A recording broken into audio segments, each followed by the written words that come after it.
반갑습니다. 2020년 한 해를 시작하는 첫 주일에 여러분들과 함께 예배를 드릴 수 있어서 참으로 반갑습니다. 오늘부터 6주에 걸쳐서 그리스도인들의 삶에 대해 말씀을 나누고자 합니다. 사람들마다 다 저마다 약한 부분들이 있습니다. 여러분들의 약한 부분은 어떤 부분들인가요? 혹시 잘 알고 계신가요? 자신은 좀 알고 있겠죠. 이 약한 부분을 이 시간 저는 문제라는 단어를 사용하겠습니다. 약한 부분을 문제라고 저는 말하겠습니다. 사람이 살다가 넘어지는 상황은 각양각색이에요. 넘어지는 상황은. 하지만 실질적으로 우리가 넘어지는 일을 자세히 한번 들여다보세요. 그러면요, 사실상 한두 가지 문제로 인하여 반복해서 사람들이 넘어집니다. 그렇지 않으신가요? 그나마 자신에 대한 문제를 자신이 알고 있다면 그 문제에 대해서 대책이라도 세우겠지만 아예 자신의 문제를 느끼지 못하고 살아간다면 이거야말로 대책이 서지 않는 사람들이죠. 여러분들은 혹시 여러분들 가운데 있는 연약한 부분, 문제들을 알고 계신가요? 우리 주님께서 뭐라고 말씀하셨는가요? 건강한 사람에게만 의사가 필요 없고 병든 사람에게는 의사가 필요하다고 우리 주님께서 말씀하셨죠.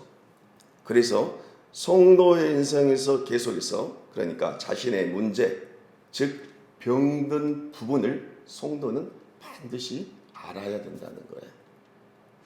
자, 대체 왜 내 인생에서 왜 이런 문제들이 생길까?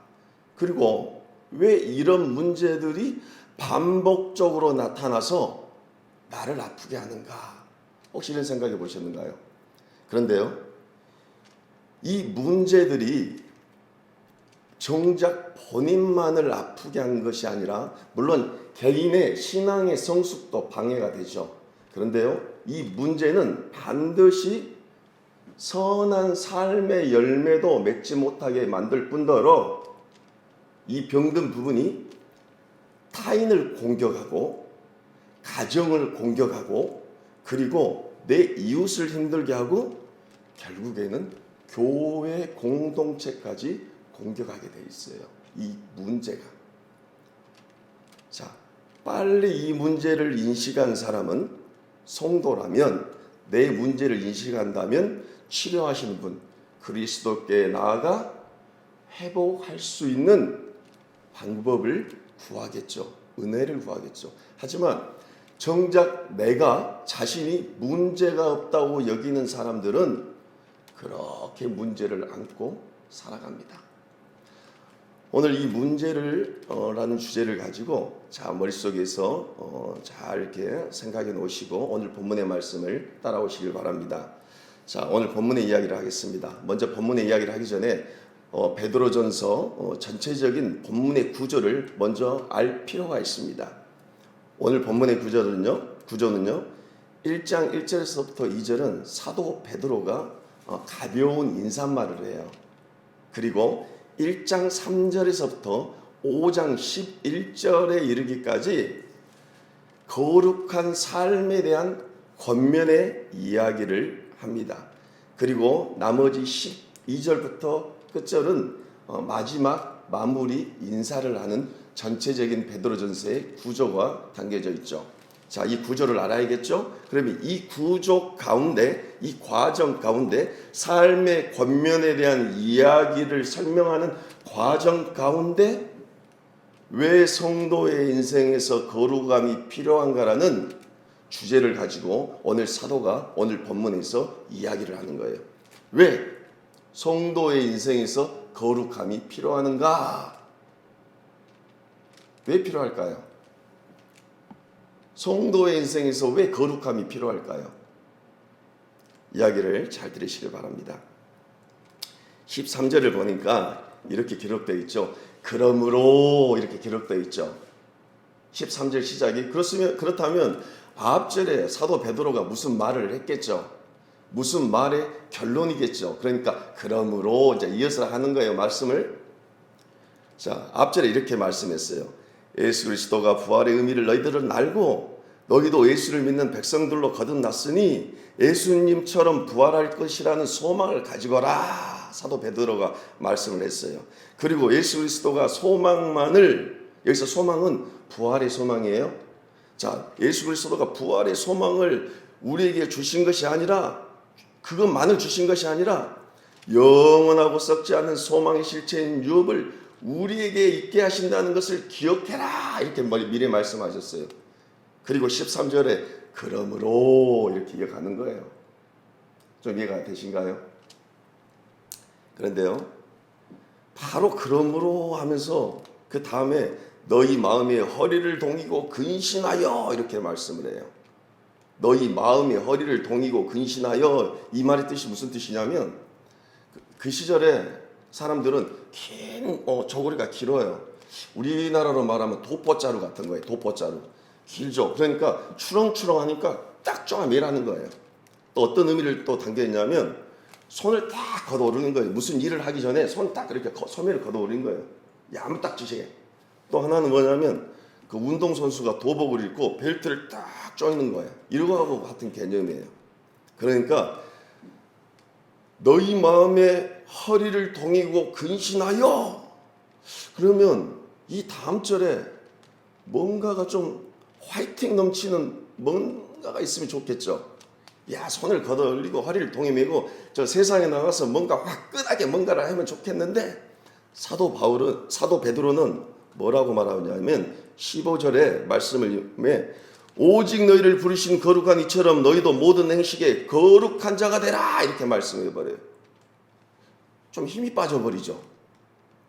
아니 뭔가를 딱 동이매고 야무딱지게 나가려고 하는데 너희들 거룩한 자가 되라. 이렇게 해버리는 거예요. 오늘 본문의 핵심 구절이에요. 내가 거룩하니 너희도 거룩할지라. 레위기 말씀을 사도 베드로는 인용을 하면서 너희들이 이런 소망을 가지고, 이런 부활의 소망을 가지고 예수를 만났다면, 너희들이 참된 거듭난 성도가 되었다면 너희들 거룩한 자가 되라. 이렇게 해버리는, 거룩한 행실을 하라. 이렇게 말씀해 버리는 거예요.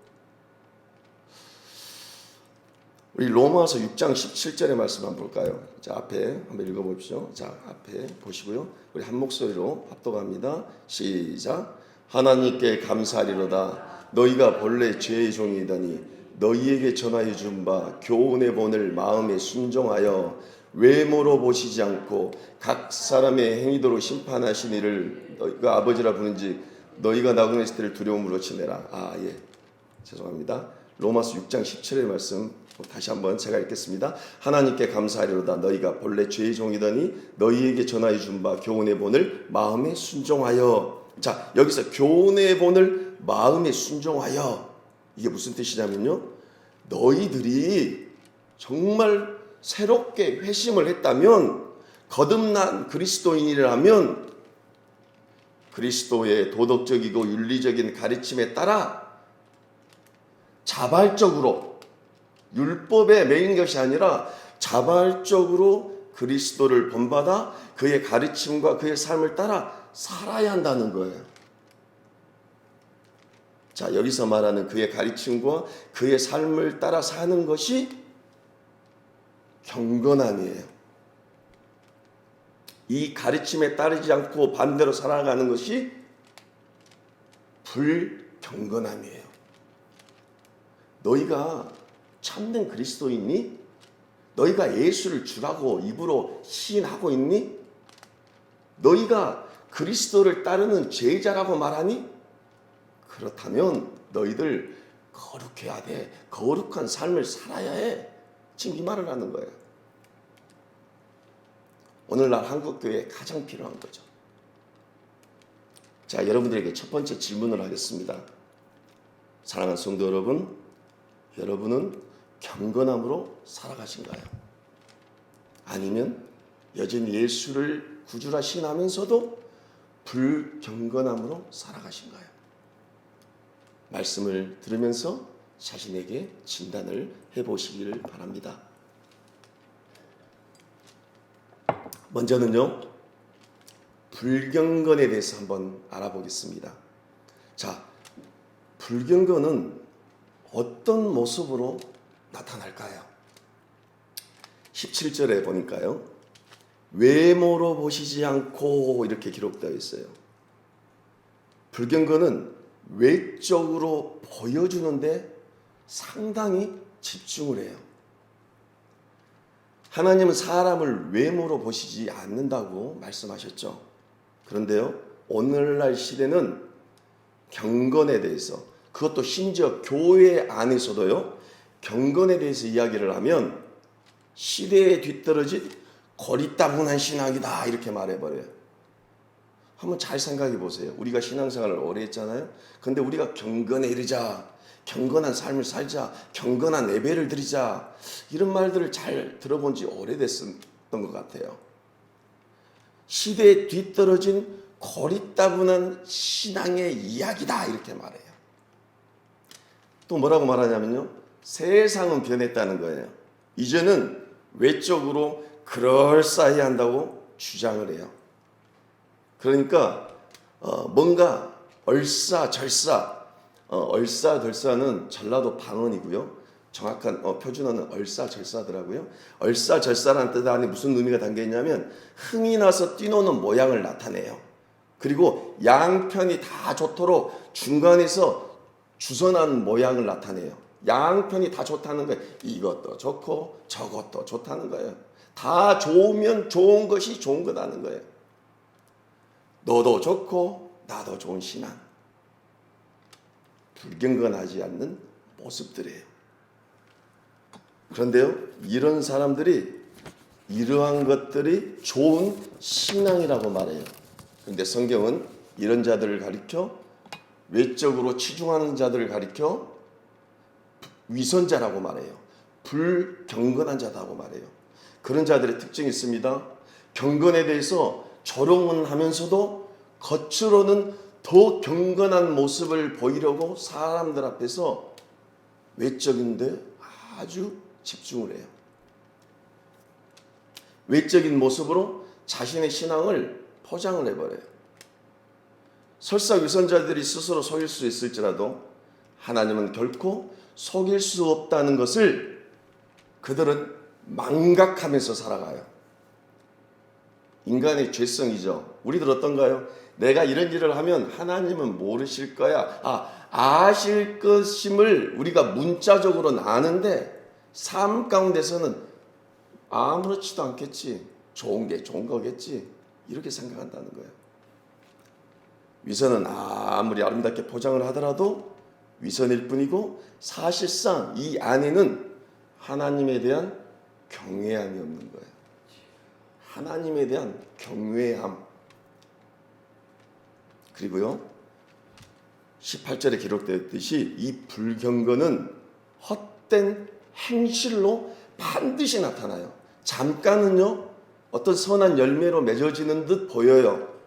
하지만요, 때에 따라 시간이 지나서 반드시 헛된 행실로 드러나게 되어 있어요. 나타나게 되어 있어요. 복음의 말씀에 의해 하나님을 바로 알지 못하기에 하나님과 참된 교제를 나누지 못하고 세상의 유혹의 욕심을 따라 썩어져가는 구습을 따르고 그들은 살아가요. 불경건한 자들이 설사 그리스도에 대해서 안다고 입으로 주장을 하더라도 사실은 하나님을 제대로 아는 것이 아니에요. 잘못된 가르침에 따르는 것이기에 반드시 헛된 행실로 드러나게 돼 있어요. 그런데요, 무서운 게 있어요. 하나같이 하나로 연결되어져요. 이 헛된 행실은 무서울 정도로 이 헛된 행실은 지상에 애착을 두는 방향으로 향하게 돼 있어요.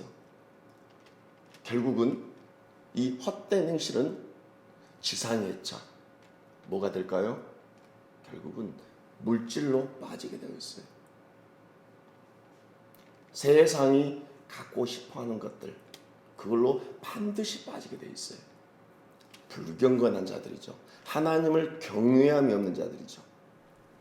자, 반대로 우리 한번 경건한 사람의 한번 모습들, 특징들 한번 살펴보겠습니다.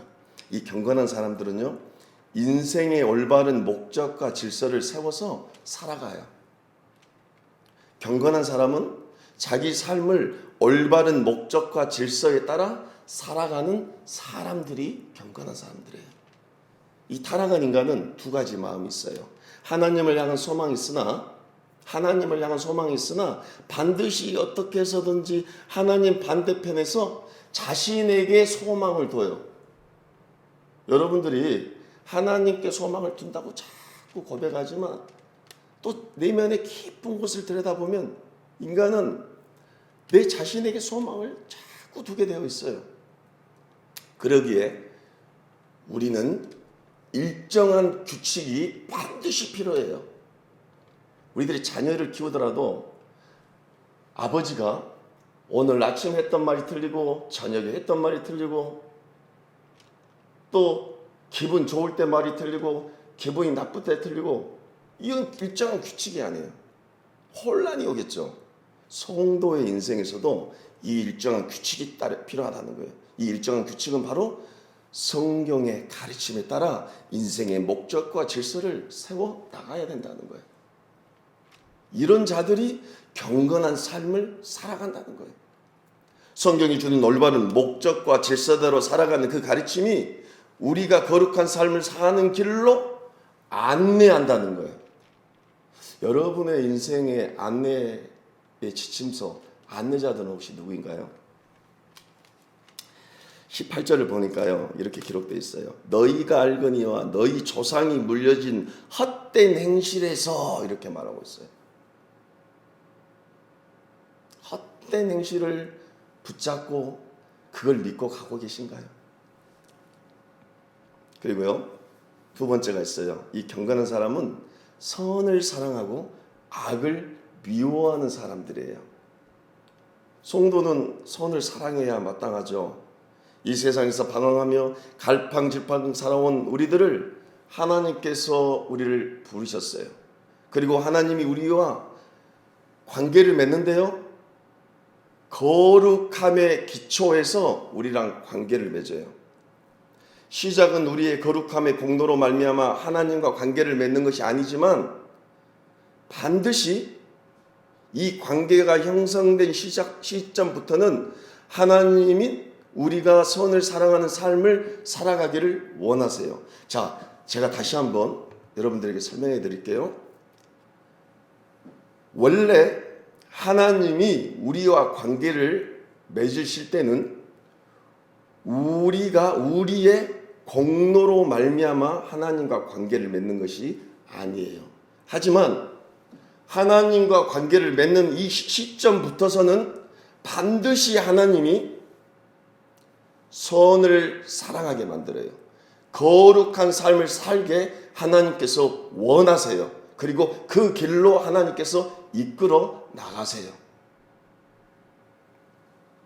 그러기에 여러분들이 진단해야 할 것은 내가 하나님과 관계를 맺었다면, 바른 관계를 맺었다면 반드시 더럽고 추한 삶에서 돌이켜 하나님이 우리를 부르신 목적에 맞게 반드시 선을 사랑하고 악을 미워하는 삶을 살아가야 한다는 거예요.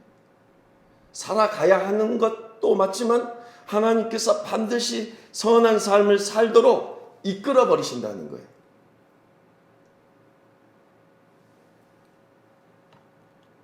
그리고요, 경건한 사람의 특징은 하나님을 공경해요. 자, 공경. 이렇게 말하니까 좀 유교적인 말로 들리죠? 우리는 하나님을 아버지라고 부르죠. 아버지, 육신의 아버지도 시대가 변해서 그러지 우리 어렸던 시절은 아버지 앞에도 확 질러가지도 않잖아요. 숟가락 하나도 먼저 식사 시간에 식사할 때 아버지가 들고 나서 우리가 들잖아요. 육신의 부모와 자녀간의 관계에서도. 근데 하나님을 아버지라고 불러요, 우리가? 그렇다면 그 안에 공경이 바탕이 되어 있다는 거예요. 이 공경은 순종과도 같은 말이에요. 이 순종은 반드시 공경이 바탕이 되어졌어요. 하나님을 공경하는 것은 곧 하나님을 순종하는 거라는 거예요. 경건한 자들의 특징이에요.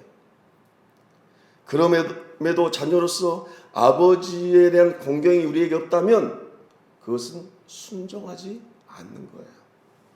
말라기 1장 6절의 말씀을 한번 볼까요? 우리 1장 6절의 말씀을 한 목소리로 합독합니다. 시작.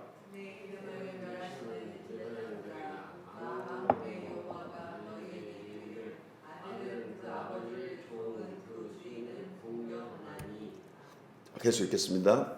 내가 아버지일진데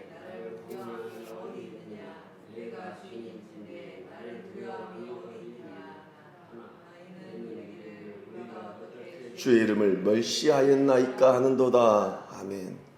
하나님께서 말씀합니다. 내 이름을 멸시하는 제사장들아, 나 만군의 여호와가 너에게 이르기를 아들은 반드시 그 아버지를 공경하게 돼 있다는 거예요. 너희들이 종이라면 반드시 주인에게 공경하게 돼 있다는 거예요. 그런데 내가 아버지인데 너희들 공경함이 없다는 거예요. 내가 너희들의 주인인데 너희들 왜 나를 두려워하지 아니하니? 이렇게 말씀해요. 그런데 오히려 이 자들이 뭐라고 말하냐면 너희는 이르기를 어떻게 주의 이름을 내가 멸시했습니까? 내가 언제 주의 이름을 멸시했습니까? 이렇게 오히려 하나님께 따지는 거예요. 우리가 예수 믿고 하나님을 섬긴다 하지만 경건함이라고는 찾아볼 것이 없고 하나님에 대한 공경함이 없고 순종함이 없고 여전히 세상을 쫓고 악을 미워하는 자들이, 그런 자들이 하나님께 왜 내 기도를 안 들으시고 응답하지 않으십니까? 우리 이사야 1장 2절에서부터 3절의 말씀을 또 합독합니다. 시작.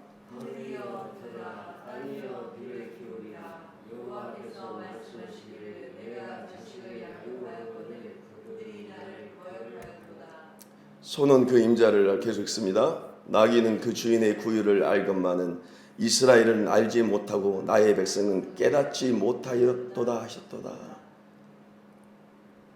자식을 양육 다 하셨잖아요. 금이냐 억이냐 그냥 어디 흙 하나 묻을까 키워놨더니 거역해버렸다는 거예요. 하물며 저 짐승인 소도 주인을 알고 나귀도 그 주인을 알건만은 알지 못한다는 거예요. 깨닫지도 못한다는 거예요. 그리스도께서 우리를 그의 피로 씻음으로 깨끗하게 하시고 세례를 통해 이 정결함을 우리에게 전해주셨어요.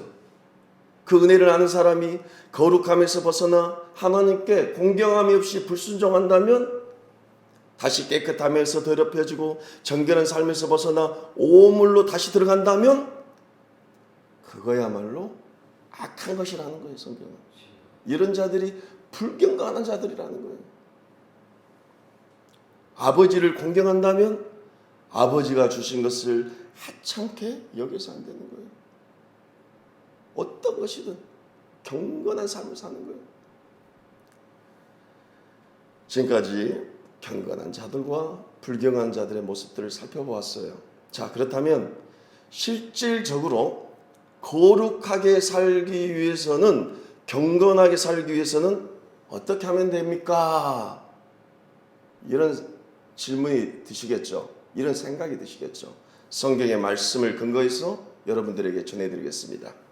첫 번째로는 우리는 본을 받아야 돼요. 14절에 너의 사욕을 본받지 말고 너희 조상이 물려준 헛된 행실 그런 거 본받지 말고 너희를 부르신 거룩한 이처럼 오직 흠없고 점없는 어린 양 같은 그리스도를 본받아야 되는 거예요. 복음은요, 다른 학문 분야처럼 단순히 정신과 기억으로 이해되는 것이 아니에요. 참 신앙과 거짓 신앙이라는 것을 우리가 이제 한 여름 정도 되면 한 몇 주에 걸쳐서 제가 또 시리즈로 설교를 할 건데, 예수를 믿지 않고도요 목사가 될 수가 있어요. 예수를 구주라 시인하지 않아도요 이 자리에서 얼마든지 설교를 할 수가 있어요. 착각하시면 안 돼요. 예수를 믿지 않고서도요, 교회 공동체 안에서 얼마든지 우리가 함께 할 수 있어요. 복음은요, 단순한 학문처럼 그냥 정신과 기억으로 아는 것이 아니에요. 복음은 영혼을 통째로 소유하며 마음속 깊은 곳에 자리를 잡는 거예요. 그렇지 않으면 복음은 제대로 수용되지 않는 거예요. 그래서 기독교는요, 사실은 쉬운 종교가 아니에요. 평생의 신앙의 긴 여정 가운데 처절하게 배우고 익히고 싸우는 종교예요. 말씀을 듣고 그 말씀대로 살기 위해서 몸부림을 치는 거예요.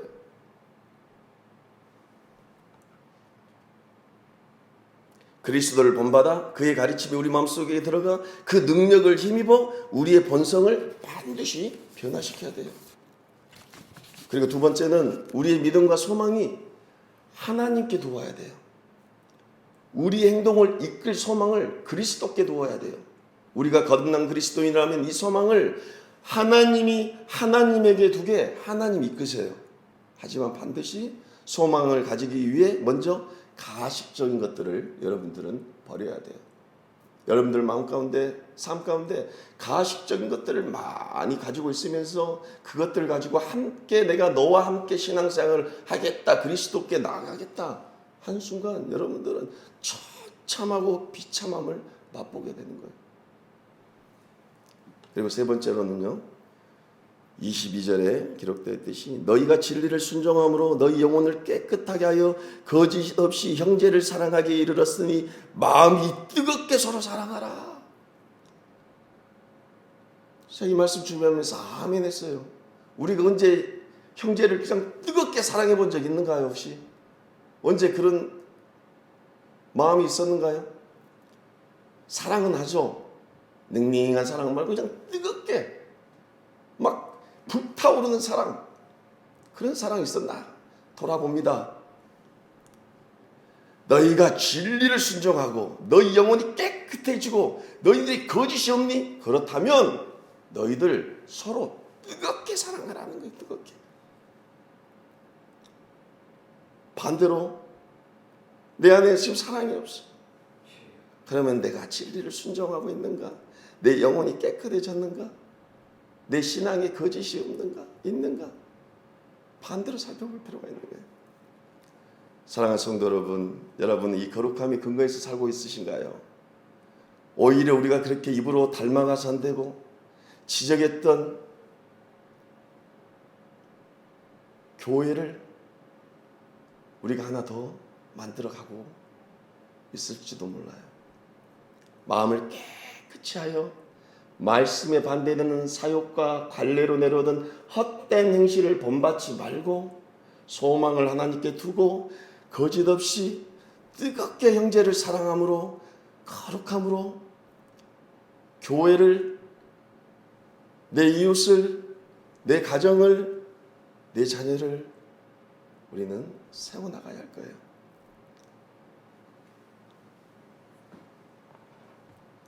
말씀을 정리합니다.